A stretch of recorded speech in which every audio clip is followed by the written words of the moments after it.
The next assignment we will have in this class is writing a professional resume. The first thing you might want to do is watch this 7-minute video on resume writing tips and techniques from University of New Hampshire. It's actually written very well, and I think you will get a lot of benefit out of that quick video. You can also go through the PowerPoint about resumes and how they should be set up. It also offers valuable tools. One thing I want to draw your attention to is when you're writing resumes, you should always use action verbs.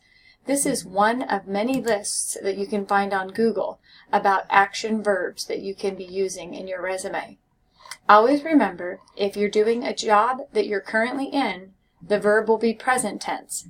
If it is a job that you no longer have, the verb then becomes past tense.